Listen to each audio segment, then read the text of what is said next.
up, Swashbucklers? You're listening to Under the Crossbones, episode number 163. My name's Phil Johnson. I'm your host for the show, just like every week. And you know what? I didn't win the Mega Millions. I bought 2 tickets, and I didn't win. And if you did, congratulations, but I didn't. So here we are. I'm still your host for Under the Crossbones. I probably would be if I was rich too, but I like you guys, you know? So anyway, episode number 163. We have an amazing show. There's so much on my piece of paper here to tell you about today. We got just all sorts of stuff. Great guests. We're going to do a shorty with Mark Axton and Dan Clark from the Swashbucklers Ball, because that is coming up this coming Saturday, November the 3rd in Portland, Oregon. So we're going to talk to them for a couple of minutes. And then we're going to talk with Shawn Coles, who is a treasure hunter, and he's the host of Treasure Quest on the Discovery Channel. So if you've been watching that show, you know who he is. And if you haven't been watching that show, you probably might want to watch that show. So we're going to do a good long talk with him and lots of great stuff. So here we are, episode number 163. Fun fact about the number 163. Number 163 is the number of days following the first day of Passover, used to calculate the date of Rosh Hashanah, which is the Jewish New Year. So they go from the first day of Passover, they count off 163 days.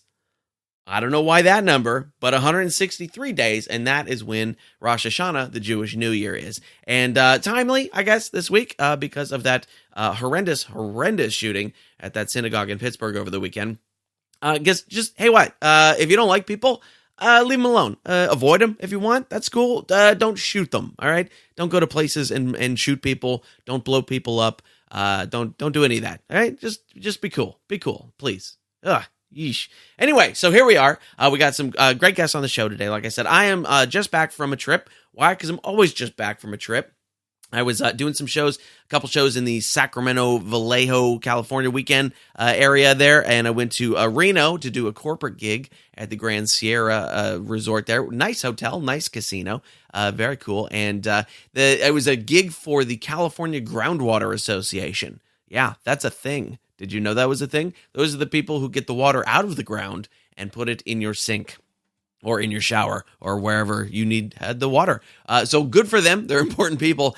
Did the set. It was fun. Did some groundwater jokes, called out to the Mojave Desert branch and was like, hey, do you guys just wait for the Alhambra truck or what?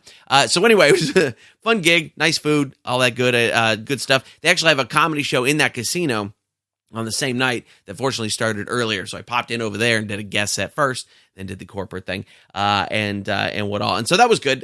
Listened to the, contractor of the year speeches, that type of stuff. If I can offer any advice to people making speeches at industry conventions like that, it is microphone technique. Please learn how to talk into the microphone, not near the microphone or next to the microphone, above or below the microphone. Talk into the microphone. I think that was the only part that kind of annoyed me. But it was good. The shows were great. We managed to, that was the same night of the Wild baseball game that went for 2 full baseball games. That was crazy. 18 innings. Jesus. Enough with it already. Baseball. Ooh, done.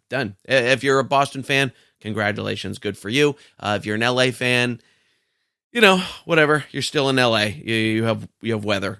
Or you have no weather. That's the advantage. So just be happy with yourself. But the fun part for me was driving over the Sierra Nevadas, going both directions. And you can always tell when you cross the state line from California to Nevada because the roads get better. Like immediately, right? Like in California roads, ka-chunk, ka-chunk, ka-chunk, ka-chunk, and then it goes, ooh, and you go, casino money. Yeah, it's just so obvious right there at the state line. But the Sierras are beautiful this time of year because it's not snowing.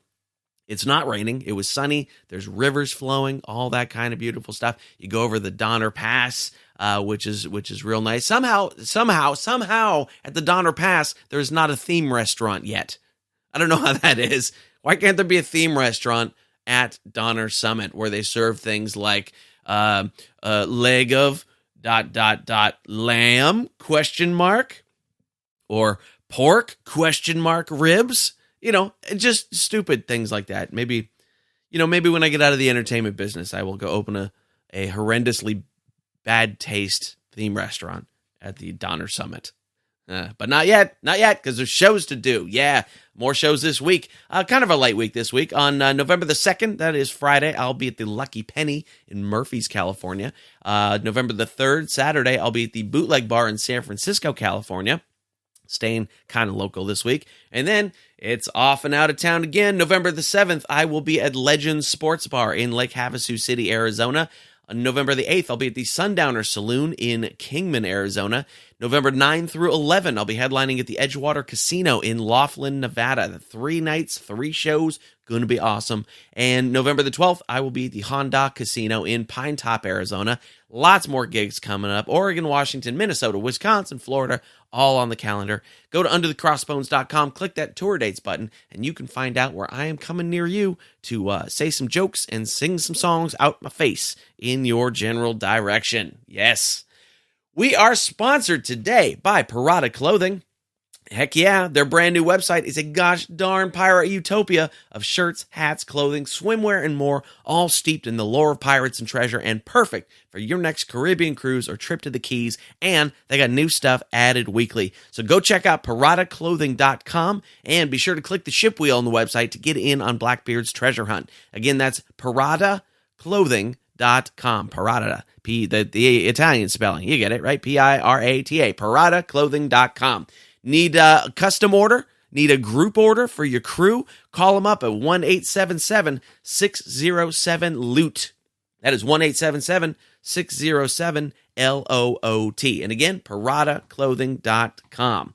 All right, if you're enjoying the show, come join us over on the Facebook, facebook.com/underthecrossbones. On Twitter, we're at undercrossbones, and of course, be sure you click that subscribe button in whatever you're listening to this show in right now. There's only one place I can think of that does not have that subscribe button, and it is none of the places. I thought of one, and then I realized there's a subscribe button there too. So wherever you're listening, on Apple Podcasts, Google Podcasts, Stitcher, Slacker, Spotify, wherever, just click the subscribe button. You'll get the brand new episode every Tuesday as soon as it comes out.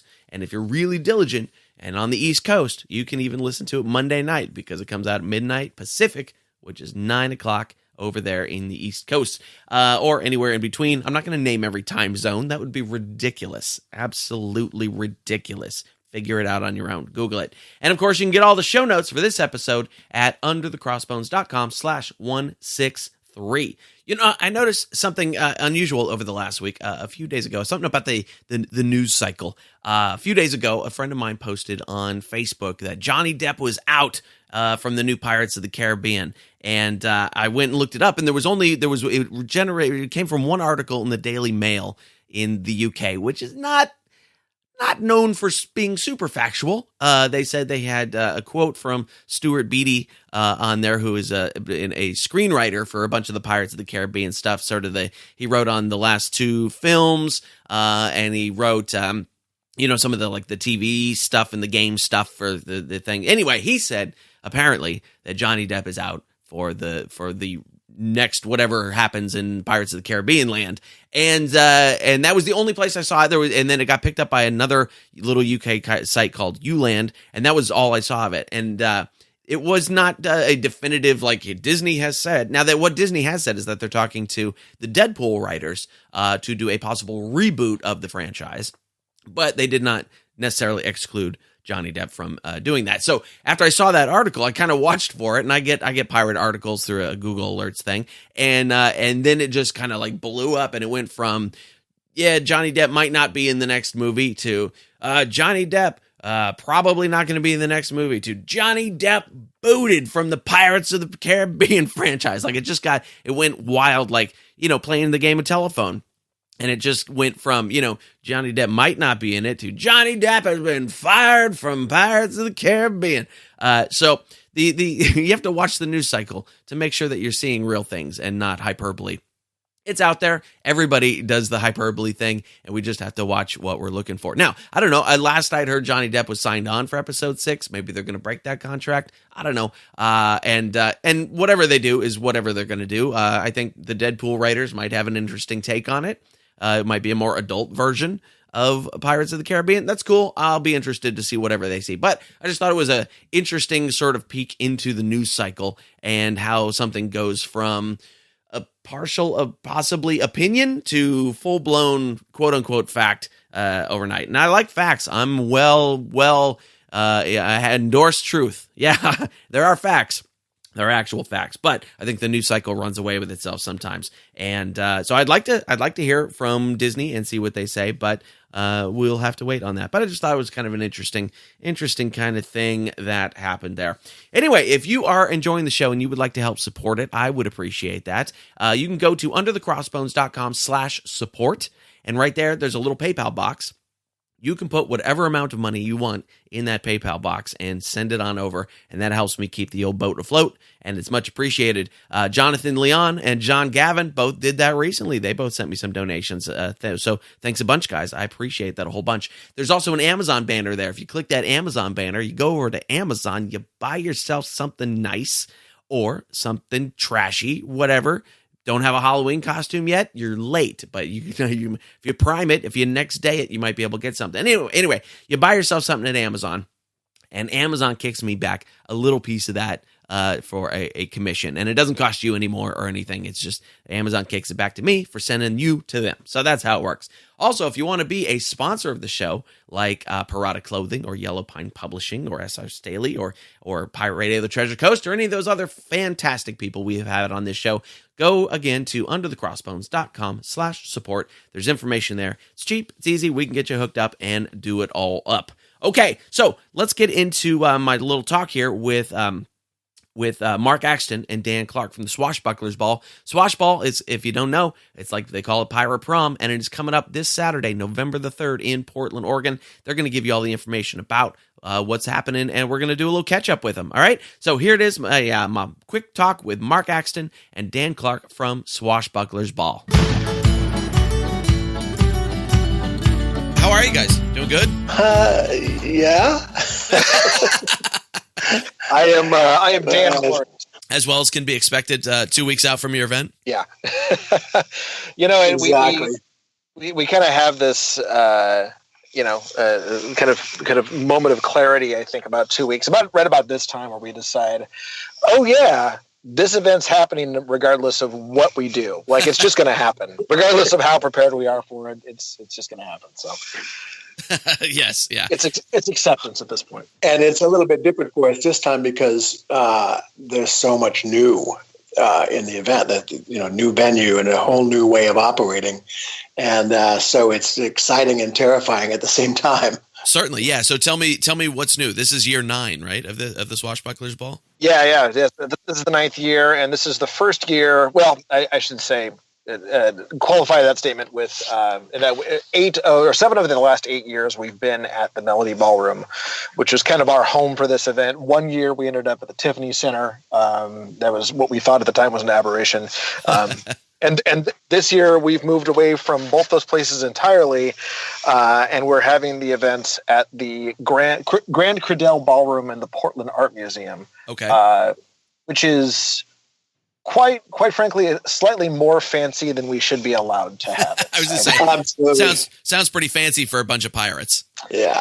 And so, outside of location, what else is new in the event this year that you're haggling with? Well, it's every year that we do this event, we kind of redefine it a little bit. What we originally, back in dear God, 9 years ago, we thought it was, we'll just do a big party for pirates, and we'll have everybody show up, and we'll have some music, and we'll have a bar, and we'll have food, and it'll be great.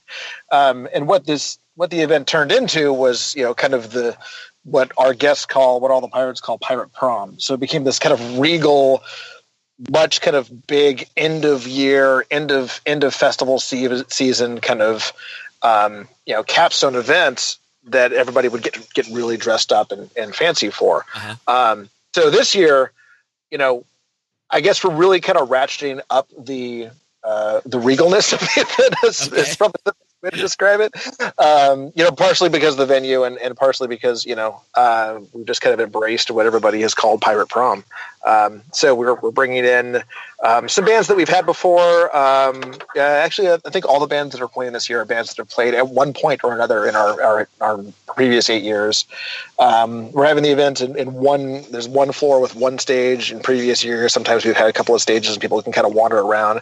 Everybody's crammed in the same room together this year, but I think that's also a really awesome opportunity to get some pretty righteous photos of people's costumes and stuff like that, which is cool.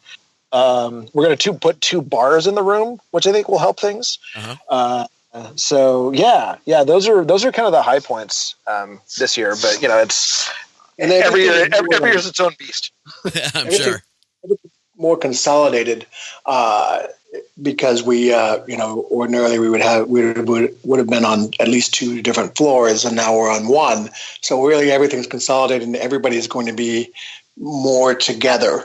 And I think that's going to be really interesting that it won't be quite as divided up as it has been in the past. What did you learn from last year that you had to change it for this year? Last year it was kind of interesting because we expanded from 2 floors to 3 floors. So we actually even kind of divided things out even more.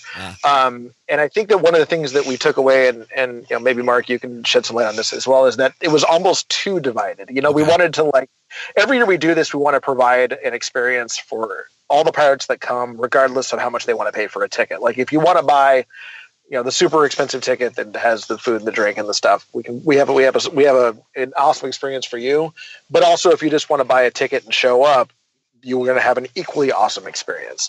And so we tried to kind of segment things out across the multiple floors, and it ended up kind of diluting things a little bit, where it didn't feel like everyone was together in one place at one time. And so I think that's what we're trying to do this year. Okay, nice. And who's performing?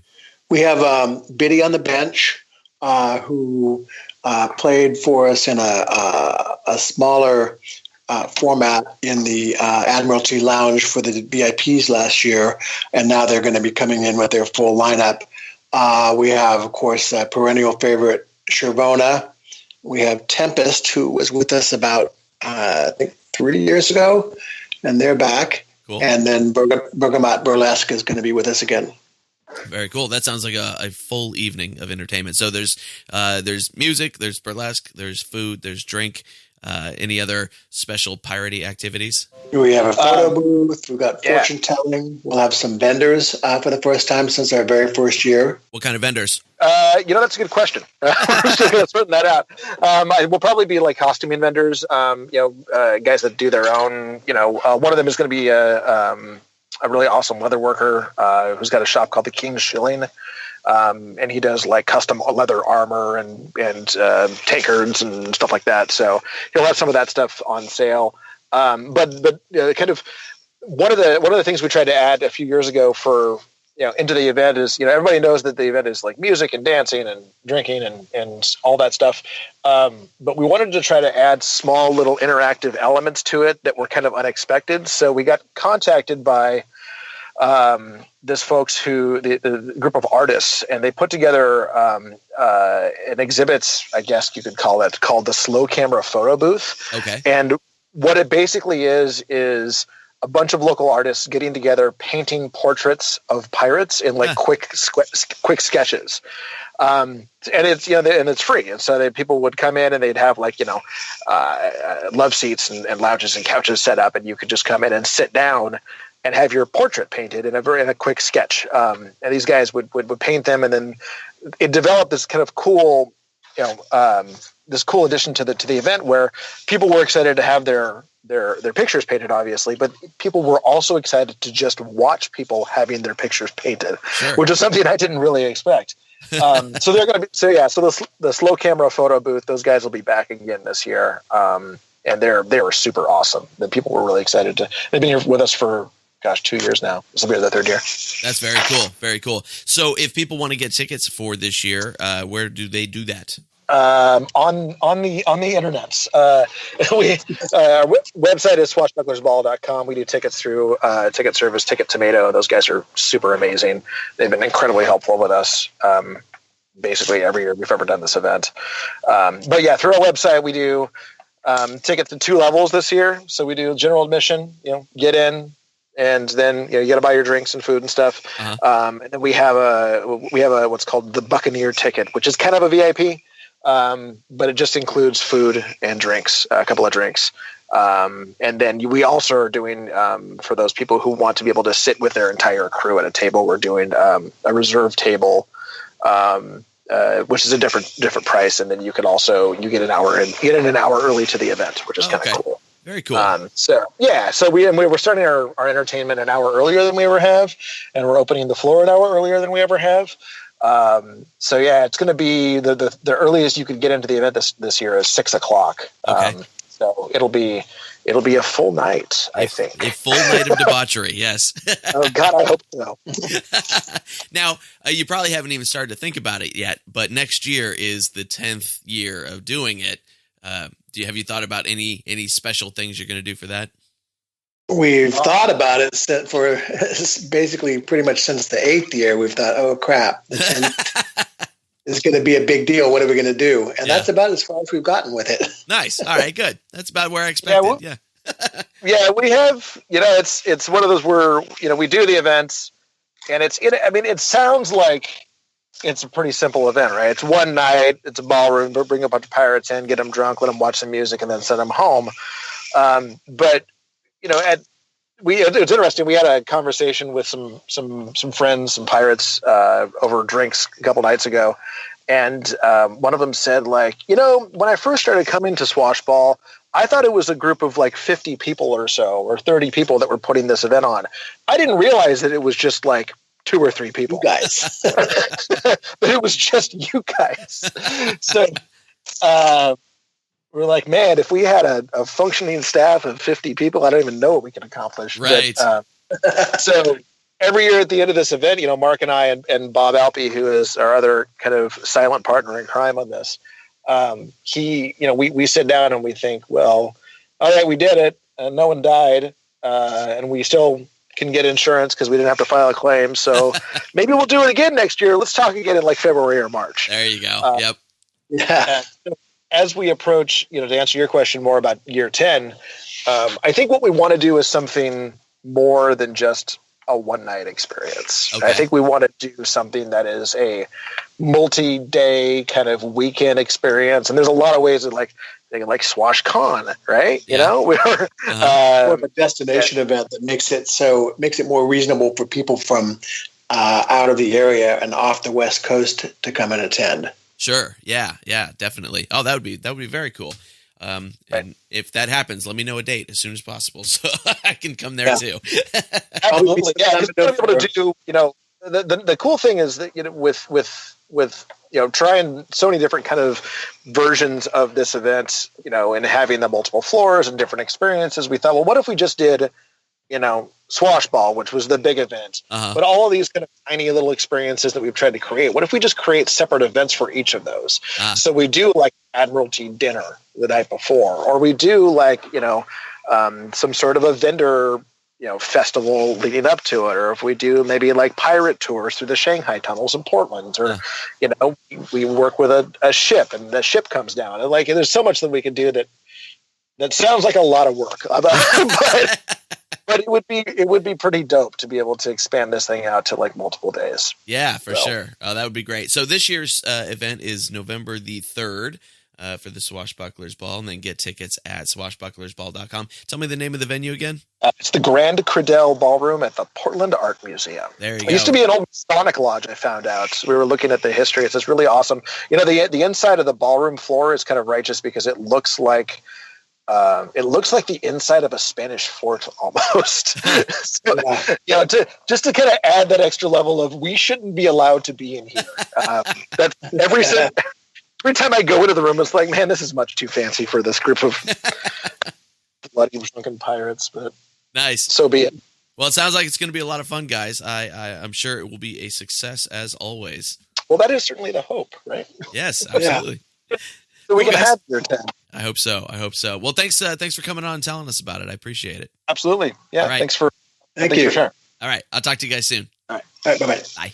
And there it is. That was Dan Clark and Mark Axton from Swashbuckler's Ball. It do sound fun, do it not? Yeah, I wish I could go, but I am playing in San Francisco that night. So if you would like to go and get yourself tickets to the Swashbuckler's Ball, go to swashbucklersball.com. That's easy enough. You can also find them on Facebook, Swashbucklers Ball, all that kind of good stuff. Get your tickets. If you don't make it there this year, make it there next year, because I imagine the 10th year, like they said, is going to be a pretty big blowout.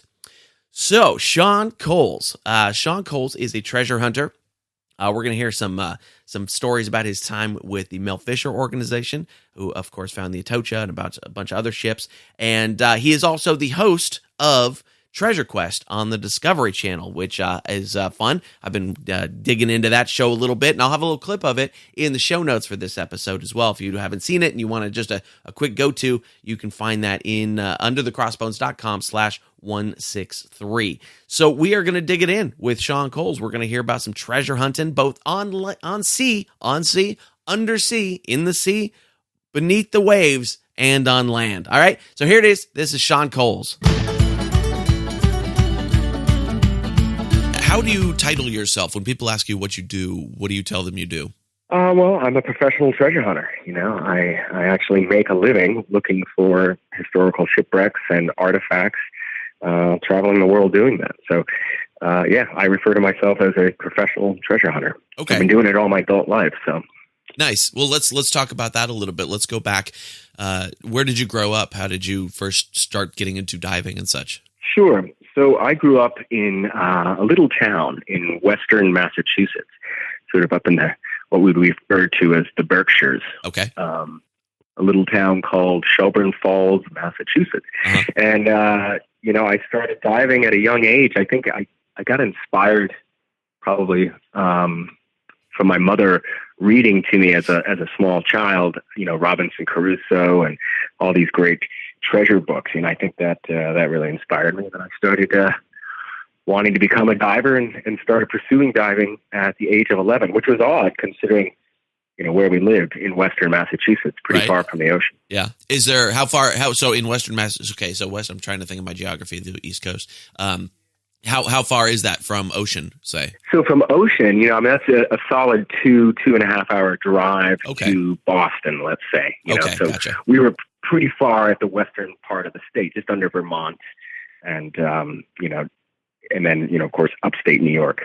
Okay. So yeah, easily 2.5 hour drive to the ocean. So I was learning in lakes and rivers and quarries. That's where I started diving as a child. So if you're learning in lakes and quarries and things like that, were you kind of being self-taught as a diver, or were you getting training of some sort? Yeah, I was getting training. I started at 11 at a camp called Camp Beckett, which is where I was going to camp when I was a kid.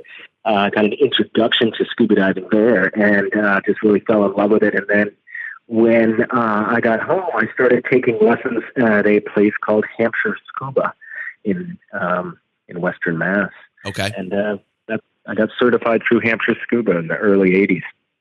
Now, at that point, when you were a kid, was that something that you thought, okay, this is a hobby now, and I'll probably do something else later? Or was this the dream? This is what you were going to do? Yeah, that's a good question. Yeah, I think I got involved in it. I got interested because I was always wondering what's under there, the mysteries of the deep and what could be hidden down below. So I think subliminally, I was always thinking that this is something I was maybe going to pursue as a career. I was pretty young, as I said. I started at 11, got certified at 12. And then, shortly after that, a couple of years after that, started junior high school and high school. And of course, your priorities change a little there. Sure. There was other things that were taking my attention, but and I kind of put it on hold for a bit. But right out of high school, I came to Key West on a diving vacation, and that kind of just reignited that fire, and I started pursuing a career in diving shortly after high school. Interesting. So does that preclude college then, or did you go to college?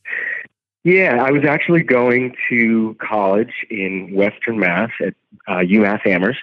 Uh-huh. And that's actually when I came down to Key West on spring break. Okay. And oddly enough, at UMass, I had known about Mel Fisher. Mel, in my opinion, is still the world's greatest treasure hunter. He has a great story of finding the Atocha after a 16-year search and fighting with the state and the government. So I had actually written a paper about Mel Fisher first year in college. And that same year, I came to Key West on a spring break and a diving vacation and met Mel. And that was, I can elaborate on that. That's a long story, but basically spent the day drinking with Mel at a great bar here in Key West. And by the end of the day, he said, I'm always looking for good divers. And that's all it took. From there, I think I went home, and within a couple of months, I had dropped out of school, sold all my PA equipment, and was on the road to Key West. Interesting. So I did 1 year of bolted to Key West to pursue a career in treasure hunting. Okay. All right. Yeah. So tell us a little bit more about meeting Mel, because we're always up for a good Mel Fisher story here. Yeah. Well, as we probably all know, Mel was a really fun guy, very dynamic and charismatic, and he would also like to indulge in a rum and coke from time to time. I'd say more than from time to time, at least daily. And when I met Mel, I met him at his favorite watering hole called the Schooner Wharf Bar here in Key West. And how I met him is I went there about midday with a friend. Sure enough, there he was sitting at the bar, and I just went up to him and started chatting. And we ended up spending the rest of that day drinking and talking about treasure and treasure hunting and all of his expeditions. At that particular point, he was becoming interested in the lost city of Atlantis. He had already found the mother lode of the Atocha by then. And so I just had a great time, with him. And at the end of that conversation, he simply said, I'm always looking for good divers. And that was it. I think I had a revelation at that point, figuring, what the heck am I doing in Massachusetts where it's cold and gray three quarters of the year? And I went home, and that was it. I basically just sold everything I had and dropped out of school and started driving towards Key West. I didn't really have a plan other than I knew that Key West is where I wanted to be, and hopefully Mel would hire me once I got here. Nice. And so what was the first sort of professional dive that you went on with him? Once I got to Key West, I did actually enroll myself immediately into the Florida Keys Community College down here, because they have a very well-known diving program. It's called the Diving Business and Technology Program. So it's a 2-year associate degree. I said, well, I'll do that. I'll continue my schooling, but redirect it into this diving and business, and at the same time go and talk to the Mel Fisher organization and see if there was an opportunity to work with them. And sure enough, there was. I was hired on underneath Andy Matrosi. And for everybody that knows the Mel Fisher story and knows it well, you would know the name Andy Matrosi. Andy Matrosi and Greg Wareham were the first two divers to see the mother lode of the Atocha back July 20th, 1985. This is at a time where they were really closing in on it, but they didn't know they had it until that one day, July 20th, 1985, when Greg and Andy made a dive. They actually were the first ones to run into the main pile of the mother lode, and it was 5 foot tall, 35 foot wide, and about 70 feet long, just a pile of treasure. And pretty amazing experience to go through. Well, anyway, that was Andy Matrosi. Andy Matrosi hired me on to work with him on a boat around the mother lode where they had found the main pile. They were now dredging this area for emeralds. Okay. They had found a pretty good chunk of, or a big pocket of emeralds, if you will, these rough stones. They weren't mounted in jewelry or anything. They're just rough stones. It turns out, after doing more research, that they were being smuggled aboard the Atocha. And the unfortunate thing about emeralds is that there's no way to detect them. There's no emerald detector. It's not like a gold or silver, which you can find with a metal detector. Emeralds, you simply just have to dredge the bottom of the ocean and hope to pick them up along with the sand. So my first job working for the Mel Fisher organization was dredging for emeralds with Andy Matrosi in an area that we've affectionately called Emerald City, which is right around the mother lode of the main pile of the Atocha. That was in 1993. Ah, that's very cool. And I imagine you found a bunch. We did. We found a bunch. To date, I think the company has found probably 7 pounds of rough emeralds. Wow.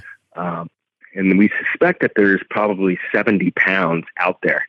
But as I said, it's a very slow and painstakingly slow process because there is no way to detect them. We just know that we have found some in this general area. So we just very methodically, kind of comb that area and dredge up the sand and pick the emeralds out of the sand as they come up through a sluice box. So It's a very slow process, but sure enough, they're still pulling emeralds out of there today. It still goes on. Yeah, that's amazing. What always amazes me about those wrecks and the 1715 wreck and things like that is that there's still stuff there. Yes. And people are still pulling things out of it, despite the fact that people have been down there pulling stuff out of it for hundreds of years now. Exactly. Yeah, it's incredible. That's the issue with a shallow water wreck. That's the big difference between a deep water and a shallow water wreck. Up front, it's maybe less expensive to pursue a shallow water wreck because you're not getting into robotics and submersibles and mixed gas to get to depth to get to where that ship might be.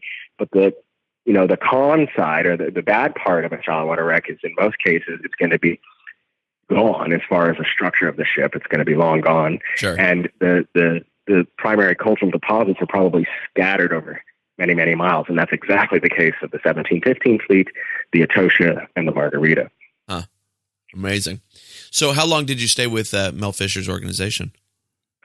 Yeah, so I, really built my career working for the Fisher organization. I was with the company for, over 25 years. I only recently, 2 years ago now, resigned from the company to go and pursue some of my own projects. So I was with the company for quite some time, all of my adult life until recently I was with the company. I was doing a lot of my own things too. When you're diving for Mel, you're an independent contractor. So you're paid as an independent contractor. So there'd be times when I'd be off on another expedition on my own. And then when I would come home, I'd be working the Atocha Margarita site again. But I was affiliated with the company for over 25 years.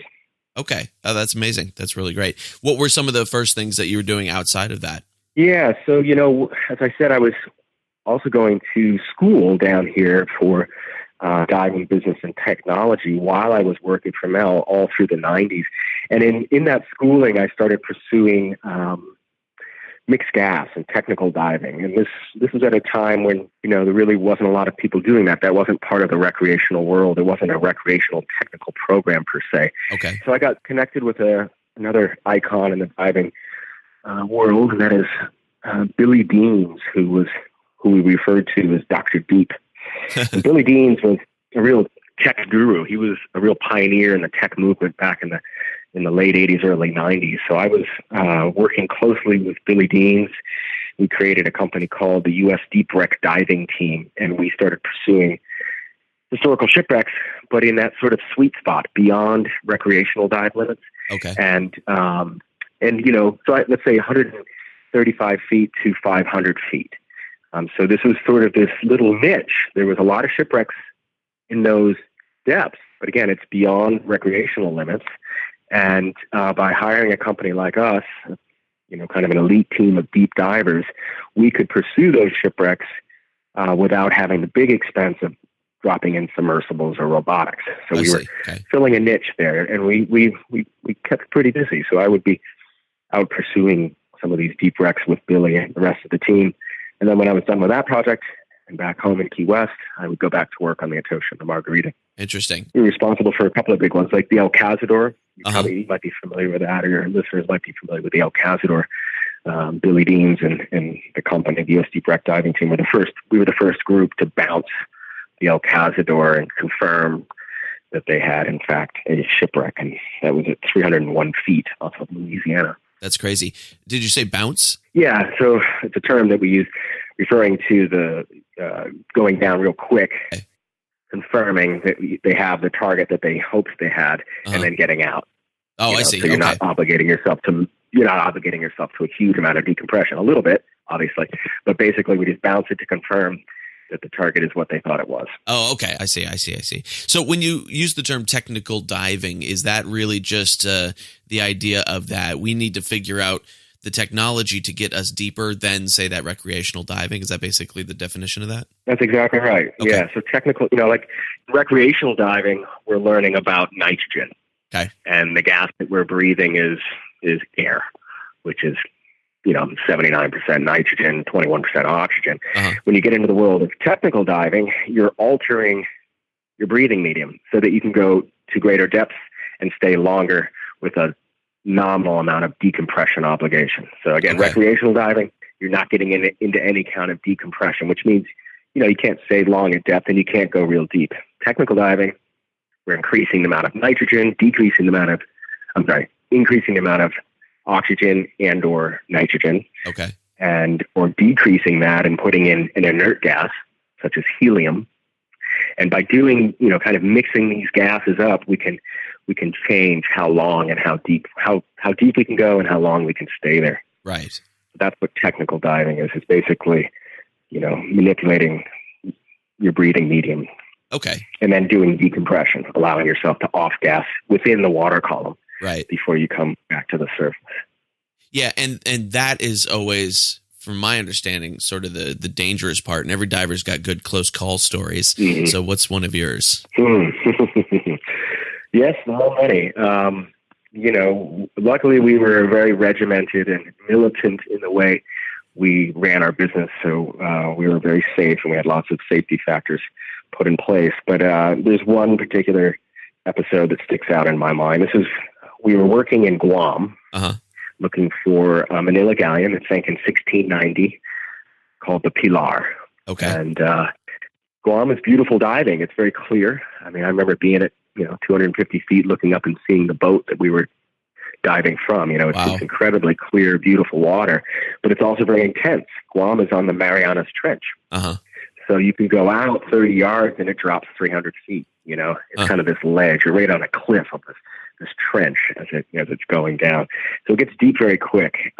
So we're, again, looking for the Spanish galleon that sank right there on the edge of the Marianas Trench. And sure enough, the trail that we were following, these artifacts were bringing us deeper and deeper and deeper over the trench. And actually, Andy Matrosi was the project director for this project. And he and I were on a dive, a fairly deep dive. I think it was probably about 260 or so. And we were making our ascent, again, obligated to considerable amount of decompression. So we were decompressing. The way we do that is we have this ascent-descent line, a very long line that comes down with a very big weight on it. And we clip into that. So at 10-foot increments as we're making our ascent, we clip in, we just drop back to let the current kind of push you back. And you're clipped in with what we call a John line. And you're just, you trail out your buoyancy and you sit there at that particular depth and off gas and decompress for a lot amount of time. And then you go to the next stop. So Andy and I were probably at about 120-foot stop and we're decompressing there.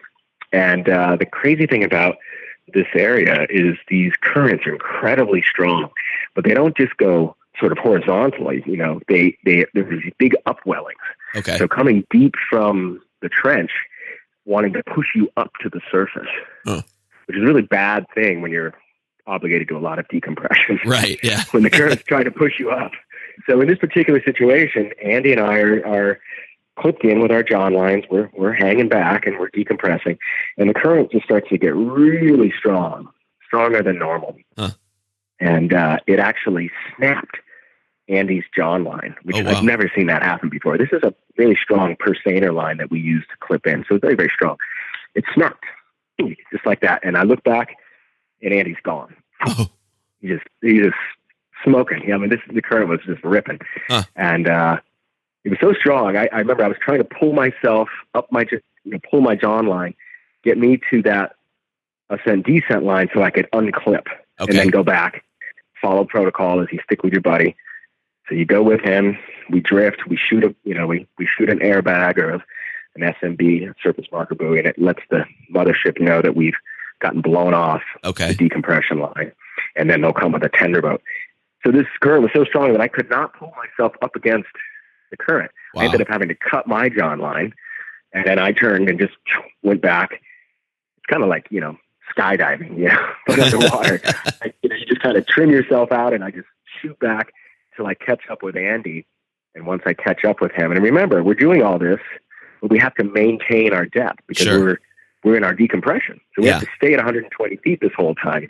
So you can't get into a situation where you're not paying attention and you're drifting towards the surface or dropping back down, because we're in a very regimented decompression. Right. I mean, there's all different gas mixes. And so I get back, get with him.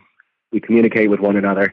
I say, okay, you maintain our depth, make sure we don't change our depth. And I shot a bag, which is the protocol. We have these little surface marker buoy bags that we carry in our, in our backpack in the back, and shoot that up. And then we decompress under that. And that signals the boat that, hey, here we are. Right.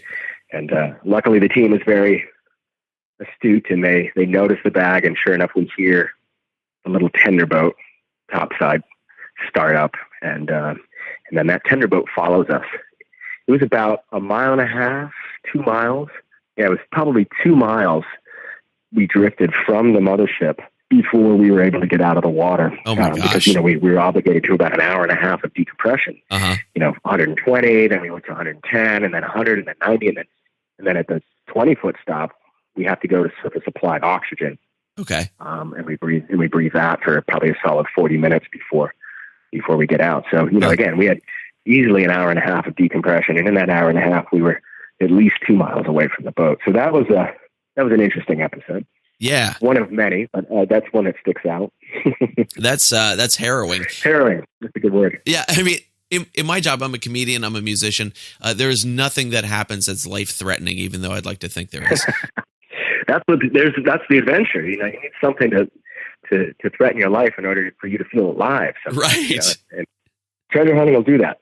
Yeah, certainly. So, I mean, what is that next dive like after that? Right after something that happens, and then you have to go back in the next day. What kind of mental process do you go through?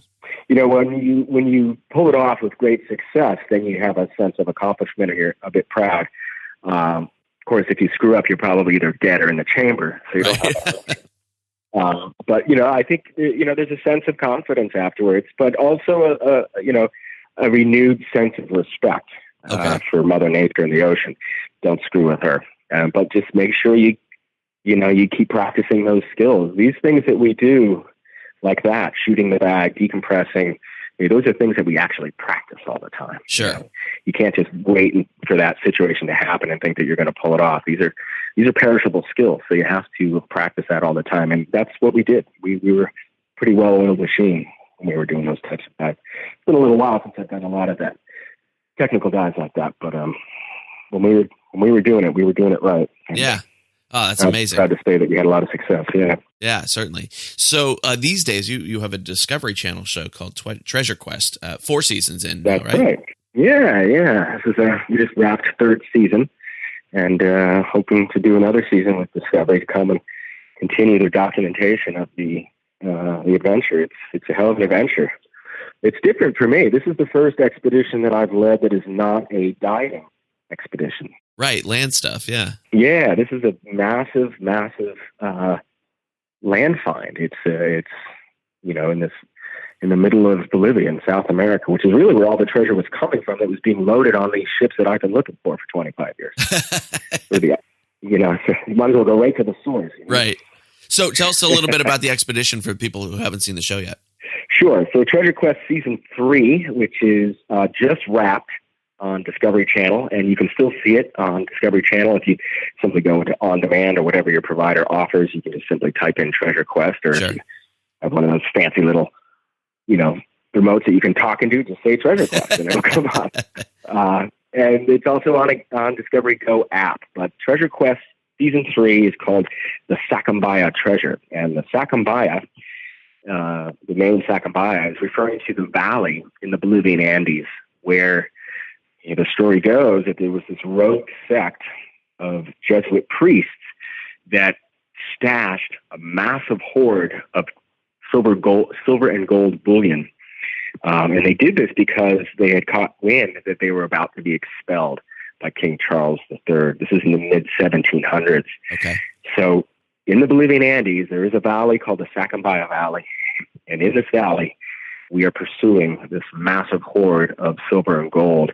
And I'd like to say with great success. We actually had some great success there. So it's pretty exciting. You know, this is not treasure diving per se. This is a lot of rappelling, rock climbing, going into caves and old abandoned mine shafts, doing a lot of high-tech stuff like using GPRs and pulse induction and magnetometry and drones to cover the terrain in the area.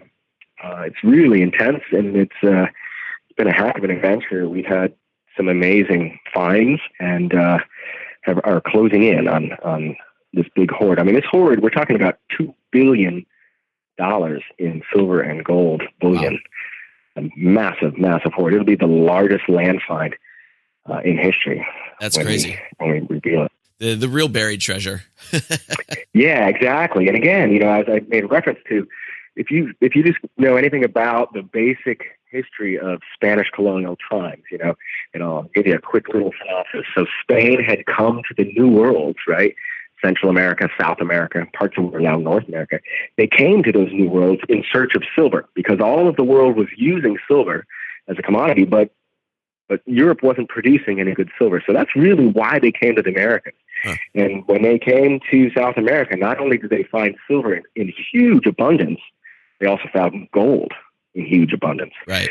And so that's why Spain settled Central and South America, and they became the most powerful government in the world. They were huge world power because they had their hands on all this gold and silver. They were taking it from the indigenous people of South and Central America.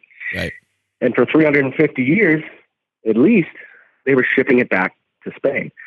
And that was all coming out of Bolivia, Lima, Cartagena, Mexico, all these areas. So Bolivia, which is where the Sacam Baya Valley is where most of the silver and gold was coming from at that time, the 1700s, 1600s.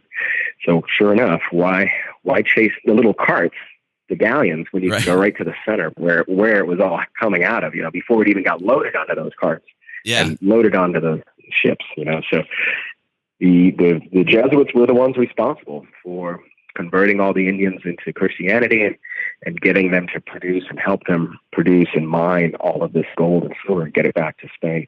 King Charles III, he, you know, they had already been having great success for, you know, 250 years now, and he felt that he no longer needed the Jesuits' presence there. And in fact, he was becoming suspicious and thinking that maybe that they were skimming and not sending everything back. He says, you know, I don't really need the Jesuits there anymore. Anyway, I've already, you know, we've been doing this for a couple hundred years, 250 at least.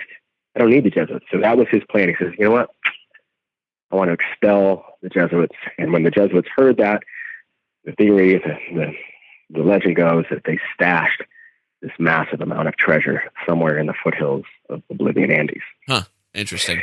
And that is what we're pursuing. So I've got an all-star team over there looking for this hoard, and I can say that we're having a lot of success. That's great. What was the learning curve like switching over from diving treasure hunting to land-based treasure hunting? I'm sure there's a lot of different technology, and you're using explosives and things, I imagine. Yeah, there definitely was a little bit of a learning curve in the sense that it is different terrain. You know, I'm used to being underwater. I'm used to, you know, the trials and tribulations that we deal with underwater, and those are many. You know, it's very challenging doing underwater archaeology and looking for historical shipwrecks in the ocean. In some ways, land finds are easier. You know, you're not dealing with that adverse condition all the time of the ocean, which is constantly changing. Yeah, we are dealing with weather still, and the weather changes, and that gives us issues. But it's different. I mean, is it less challenging or more challenging? Hard to say. You know, I think going into it, I thought it was less challenging. Coming out of it, I'm not so sure. You know, there were a lot of challenges that I wasn't expecting. You know, just getting into the areas. You know, and so at the beginning, I had a lot of trouble just getting down into this valley. We ended up using burrows more than anything, just because the terrain was so steep. Later on, we were able to find some better access down there. But yeah, you know, we did use equipment that I hadn't used before in underwater archaeology, and you know, that was ground penetrating radar that we could walk with. So that was helpful. The drones, getting good eagle eye views of things. That was nicer. Sometimes, a drone doesn't help you much at depth, right? Unless it's a shallow water wreck and you can see a hump.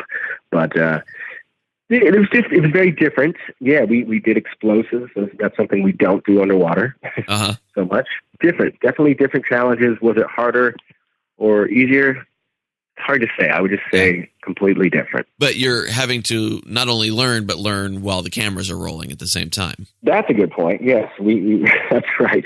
We were really grateful to have Discovery there and document it, and that really helps get the story out. And anybody that's been in the treasure hunting business will tell you that that's where the magic is. I mean, it's hard enough to find the treasure, but the way in which you can, turn a treasure find into profit is you have to be able to tell the story. So that can be hard to do. If you're doing all this, then you have some success, and then you got to get the word out to the general public or to the world. And having Discovery there to help us do that was invaluable. I mean, there's no way I would have been able to get that kind of coverage on my own. Yeah. So having Discovery there was great. But yes, sure enough, they were able to capture all the whoops as well. And, I was thankful that they had great editors and didn't let some of the the more tenuous conversations get onto the airwaves. So I'm glad for that, because there was plenty of whoops moments and arguing and things like that. Sure, yeah. But it was good. I was a great team. I was very grateful for the team. That's great. That we had over there. That's great. What did the process look like taking that show to Discovery? I mean, did they come to you and go, "Hey, we'd like to do a show," or did you pitch it to them? Yeah, no, they caught wind of it, and they approached us.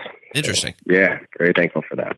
You said you've had some success along the way, which I imagine you have, because that draws the show forward. What have been those successes that lead you toward thinking that you are going to find the treasure? Yeah, this is incredible document about the Sacam Baya treasure. So the Sacam Baya treasure is very well known in South America, not so much in the United States. I think now, of course, it is. With the great coverage from Discovery, and everybody now knows the story here. But in South America, it's well known, and there's a document that actually really points out some of the incredible things about this treasure. It's called the San Ramon Document. Okay. And so by having that document, there's actually 6 major expeditions prior to mine. And those happened as early as the late 1800s. And those expeditions are well documented. There's incredible stories. Prodgers, for instance, Sir Prodgers, he was a gentleman that was pursuing this treasure back late 1800s, early 1900s, and he actually found some really incredible artifacts that helped confirm that this is legit. And he also ran into some really crazy things. Like, give you a little example. There were stories in the San Ramon Document about how this treasure has been booby trapped, and there was poisonous gases locked in there, or poisons that would harm anyone trying to uncover this treasure. And in Prodgers' book, he talks about how they found a void, and they were actually able to puncture a hole into this side of this mountain where the void was, and one of his teammates stuck their hand in there, and within 24 hours his hand turns black and starts to decay. So there's some crazy stories like this. This is one of those true treasure stories where fact is crazier than fiction. There's all kinds of weird stories like that. Lots of people have died while looking for this expedition mysteriously, or just disappeared. So there's some crazy stories about this treasure, and we have a lot of concerns and take a lot of precautions when going into an expedition like this. And sure enough, we found some crazy things. I didn't run in any gases per se, but there was some weird things that were man-made and weren't quite sure. We found a man-made wall, and behind that wall, we could tell that there was a void, and without giving too much away, because you got to tune in to watch the show. but there was things like we would have to deal with that. Like, okay, there's a void here, but after reading the San Ramon Document and knowing that there is a real strong likelihood of booby traps here, or deadfalls, or things like that, we ended up, putting a small charge on it and then getting away from that wall. And Jack, who's my explosive expert, ignited this charge and knocked down the wall while we were far away from it, in case there was any exposure to toxic gases or some sort of deadfall. So those types of things, we would do a lot of that, which would take a lot longer. But, again, it's being safe and building those safety factors in. And Discovery was able to capture all of that, which was great. Yeah, that's amazing. It's also very Indiana Jones. Very. I tell you, I can't help it but say I had a lot of Indiana Jones moments on the expedition over the last few months where I would think that. It's like, man, this is crazy. This stuff is legit and real. I think it's just in the movies, but sure enough, there was some stuff out there that was very Indiana Jones. That's crazy. That is amazing. Well, so that it's because I always wonder with some of the Discovery Channel shows, like you got to wonder how long they're going to let Search for Bigfoot actually go on. Because I understand. They keep digging the hole, right? At Oak Island, and how many 12 seasons of digging the hole and not finding it. How long is that going to go on? I don't know. So they must be thrilled that you're actually finding some things that point in the right direction. Exactly. Yeah, I think so. I think that the viewers will share that enthusiasm. It's not one of those shows where they don't find anything. Right. That's really great. That's really great. So when does season 4 come out? Or do we know yet? So basically Discovery is up to Discovery as to whether or not they want to do another run. Okay. So, as of now, we're waiting to find out if they're going to get involved again or not. All right. And in the meantime, what do you do in between? Are you diving and doing things like that? Yeah. I've got lots of irons on the fire. Jeremy, my right-hand man, is in, putting some stuff together in Ecuador right now. Okay. I've got a couple other partners and affiliates that I work with. We have some stuff going on in Manila, of course, Florida, possibly the Bahamas. So I got lots going on. And, the other thing that I do other than treasure hunting is I also have a adventure travel business. So but most of these expeditions that I host and or lead have sort of a treasure essence to them. Okay. Right. So for instance, one of the trips I offer is to come and dive on the 1715 fleet site with myself and some colleagues. So you can actually you can have this experience of what it's like to actually be a treasure diver and help in the recovery of artifacts. So you're out there in real time diving alongside us on the 1715 fleet. So that's one trip that's coming up in the summer of 2019. You can check out all that stuff on my website, ShawnColes.com. Very cool. And so I do that. I've got different little treasure expeditions going on. I do some consulting, and I also work in my own company as a adventure travel host. Oh, very cool. That's really great. What would the I can't even say the word prerequisites be for somebody that wanted to go on one of those adventure trips with you? On all the trips, there's sort of this, intensity meter, if you will. So you can look at that, and it'll tell you what's required. So, for instance, and some are very extreme, and some are pretty tame. Okay. The trip to come and dive on the 1715 fleet is pretty tame. Basic open water skills. Minimum of 20 dives, have dove within the last year. And if you don't meet those qualifications, then we can also help you get to that point. Basically doing a refresher course and things like that. But the great thing about the 1715 fleet is it's all pretty shallow water, and it's just offshore. That's a great trip for basic scuba people. You don't have to be an expert diver. And it's a hoot. I mean, you're right there with us real time, and we put you up, we sleep on the boat, we feed you.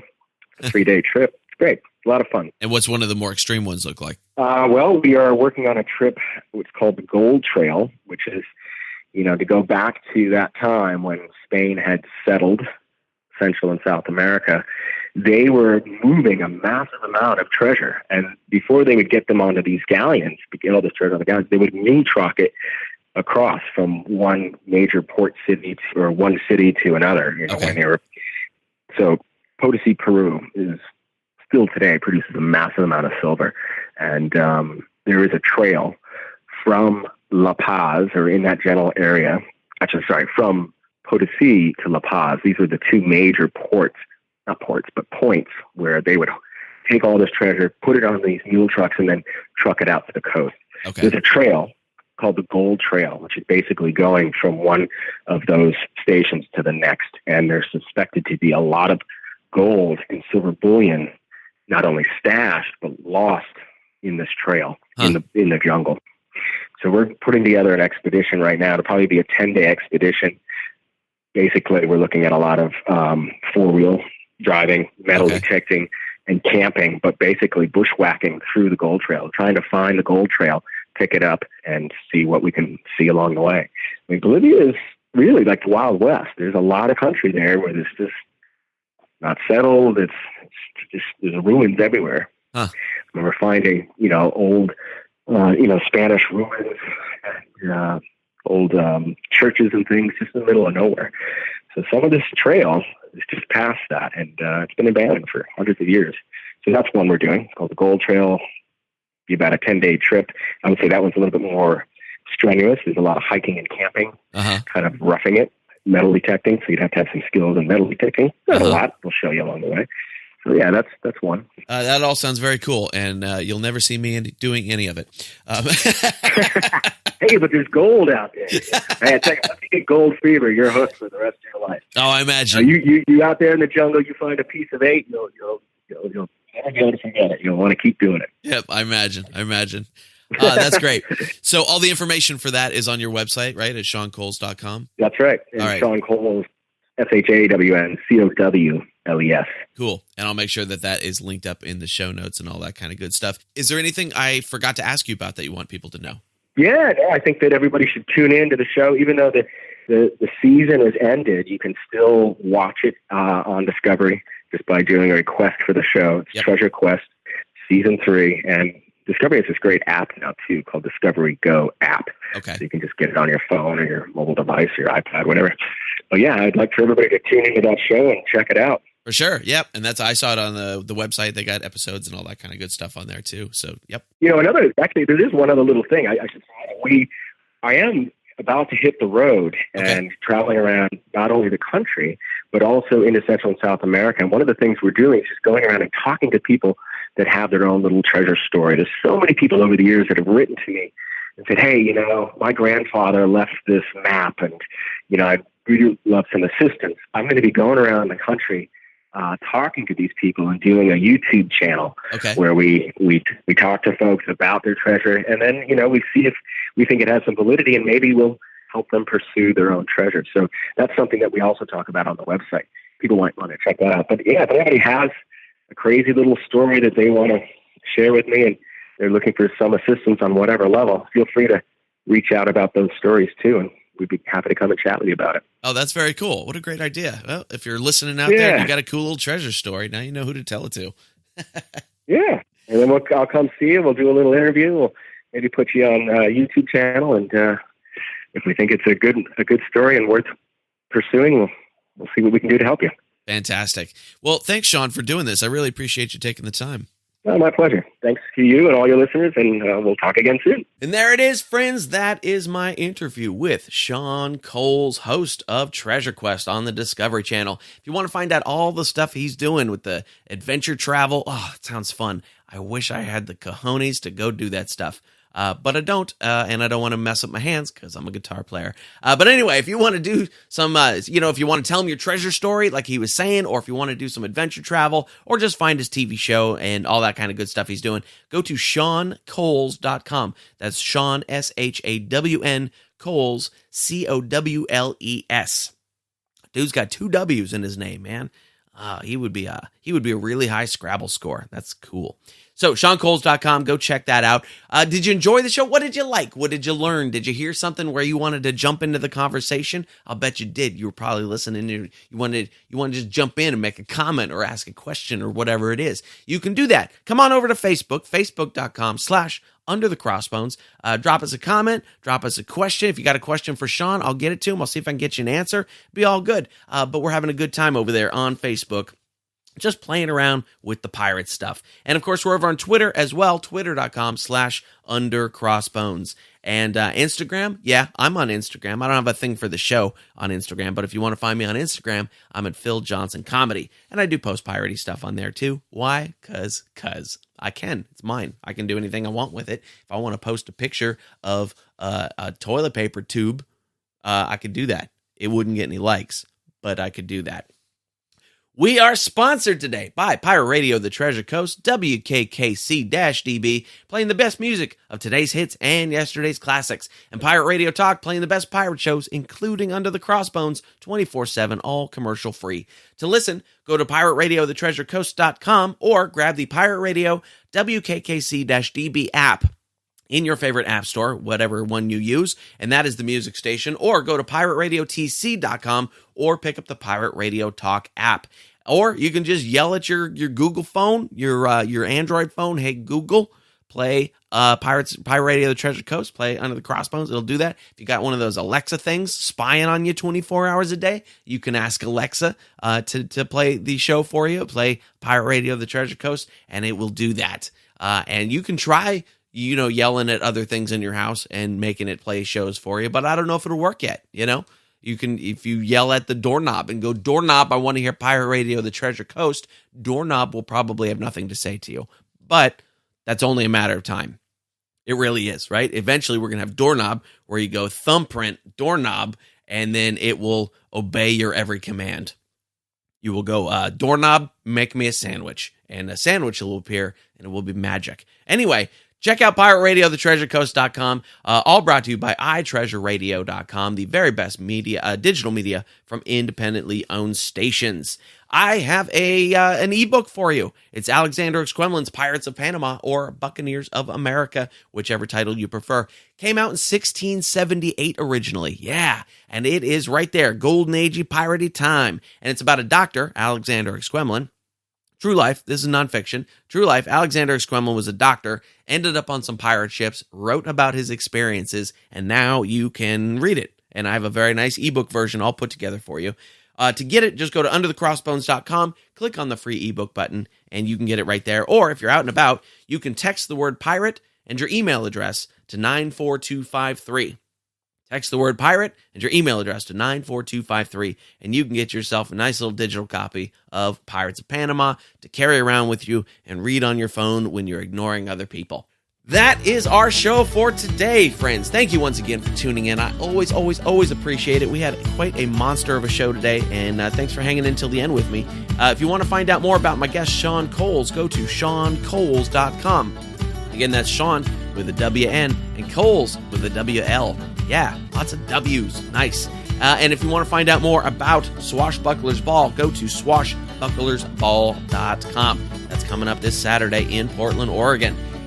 We have got some cool shows coming up for you. Next week, we're going to hear from Ferdinando and Gareth from Pirates Grog Rum out there in the UK. Did a little long distance talking with those guys. After that, we're going to have PJ Dolan from Secret Spot Escape Room, which is a pirate-themed escape room in San Diego, California.